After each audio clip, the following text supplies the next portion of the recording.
Assalamualaikum warahmatullahi wabarakatuh. Perkenalkan, nama saya Asma Solehah Putri Sabilan, NIM 198070, angkatan 2019, kelas Penja 19B. Di sini, saya akan membuat video. Video ini dibuat untuk memenuhi tugas mata kuliah perencanaan pembelajaran PJOK yang diampuh oleh Bapak Pugu Satya Hasmara. Dalam sebuah proses pembelajaran itu, perencanaan pembelajaran itu sangat penting bagi guru. Sangat wajib bagi guru untuk membuat perencanaan pembelajaran yang disebut dengan rencana pelaksanaan pembelajaran atau disebut dengan RPP. Nah, pengertian RPP di sini yaitu perencanaan jangka pendek yang dilakukan dalam kegiatan belajar peserta pembelajaran. Jadi untuk memproses pembelajaran itu guru diwajibkan untuk menyusun perencanaan pembelajaran atau rencana pelaksanaan pembelajaran yang disebut RPP. Nah, RPP ini dijabarkan dengan silabus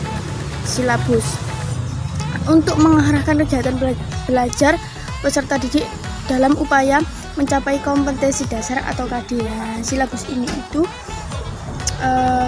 yang dijabarkan RPP yang bertujuan untuk mengantarkan kegiatan belajar peserta didik untuk mencapai kompetensi dasar atau yang disebut dengan KD. Ya, pengertian silabus di sini, pengertian silabus itu adalah rencana pembelajaran pada suatu dan atau kelompok materi pembelajaran tema tertentu.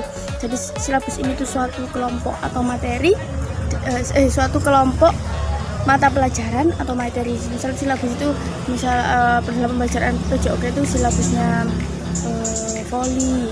Nah, itu nanti ada teknik dasar voli yang meliputi passing, smash, terus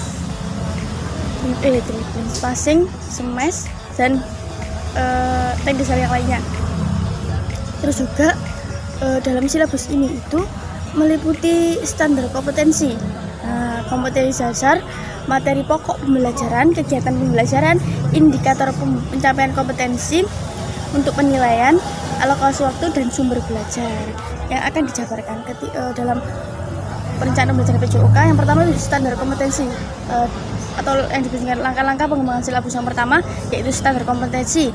Standar kompetensi ini dalam mata pelajaran PJOK harus memperhatikan hal-hal berikut. Yang pertama yaitu urutan berdasarkan hierarki konsep disiplin dan ilmu atau tingkat kesulitan materi. Jadi urutan itu berdasarkan hierarki konsep disiplin dan tingkat kesulitan materi. Misal tingkat mana yang paling sulit sampai ke tingkat yang paling rendah. Terus tidak harus selalu sesuai dengan urutan yang ada di standar internasional. Terus yang kedua adalah keterkaitan antar standar kompetensi dan kompetensi dasar dalam mata pelajaran. Jadi antar standar kompetensi dan kompetensi dasar dalam suatu pembelajaran itu harus saling berkaitan. Terus yang ketiga yaitu keterkaitan antara kompetensi dan kompetensi dasar antar mata pelajaran. Nah, seperti yang dosen yang B tadi lah. Yang kedua, yang B adalah mengkaji kompetensi dasar, mengkaji standar kompetensi mata pelajaran PJOK itu juga harus memperhatikan hal berikut. Urutan juga berdasarkan hierarki atau tingkat kesulitan materi dan tidak harus sesuai dengan standar internasional. Keterkaitan antara standar kompetensi dan kompetensi dasar dalam mata pelajaran.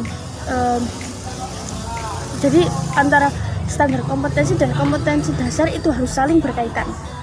Terus yang ketiga adalah mengidentifikasi materi pokok pelajaran. Mengidentifikasi materi pokok pelajaran dalam pembelajaran PJOK ini yang pertama adalah memberikan potensi peserta didik, relevansi dengan karakter daerah, tingkat perkembangan fisik, intelektual, emosional, sosial, dan spiritual peserta didik, kebermanfaatan bagi peserta didik, struktur keilmuan, relevansi dengan kebutuhan peserta didik, dan tuntunan lingkungan alokasi waktu. Nah, yang keempat yaitu mengembangkan adalah mengembangkan kegiatan pembelajaran. Nah, kegiatan pembelajaran ini dirancang untuk memberikan pengalaman belajar peserta didik yang melibatkan proses mental dan fisik melalui interaksi antara peserta didik dengan guru, lingkungan, dan sumber belajar lainnya dalam rangka pencapaian tujuan belajar yang optimal. Terus yang selanjutnya merumuskan indikator pencapaian kompetisi. Indikator ini merupakan penanda pencapaian kompetensi dasar yang ditandai oleh perubahan perilaku yang dapat diukur dan mencakup sikap, pengetahuan, dan keterampilan. Indikator dikembangkan sesuai dengan karakteristik masing-masing peserta didik. Yang keenam adalah mencantumkan jenis penilaian. mencantumkan jenis penilaian. Penilaian ini merupakan serangkaian kegiatan untuk memperoleh, menganalisis dan menafsirkan data tentang proses dan hasil belajar peserta didik yang dilakukan secara sistematis dan berkesinambungan. Penilaian ini dilakukan menggunakan tes atau non tes. Tes itu misalnya seperti memberikan ulangan ke peserta didik tentang materi-materi yang ada dalam pembelajaran PJOK. Terus yang selanjutnya menentukan alokasi waktu. Alokasi waktu di sini pada setiap unit belajar didasarkan pada jumlah minggu efektif. Dan alokasi waktu mata belajar per minggu dengan mempertimbangkan jumlah kompetensi dasar, keluasan, kedalaman, dan kesulitan, dan tingkat kepentingan kompetensi dasar dan alokasi waktu.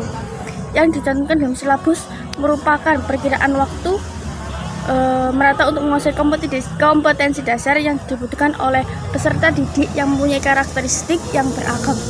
Yang selanjutnya adalah menentukan sumber belajar. Sumber belajar ini adalah rujukan, objek dan atau bahan yang digunakan untuk kegiatan pembelajaran.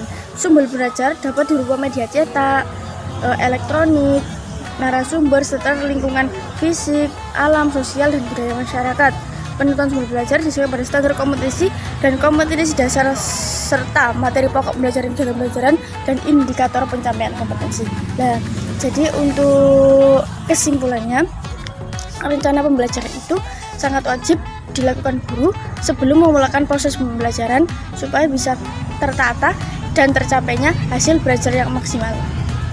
Nah, RPP itu dijabarkan dengan silabus tadi, silabus yang mencakupi 8 silabus yang dari standar kompetensi dasar, alokasi dan lain sebagainya. Itu saya bisa sampaikan. Kurang lebihnya mohon maaf bila ada kata salah. Wassalamualaikum warahmatullahi wabarakatuh.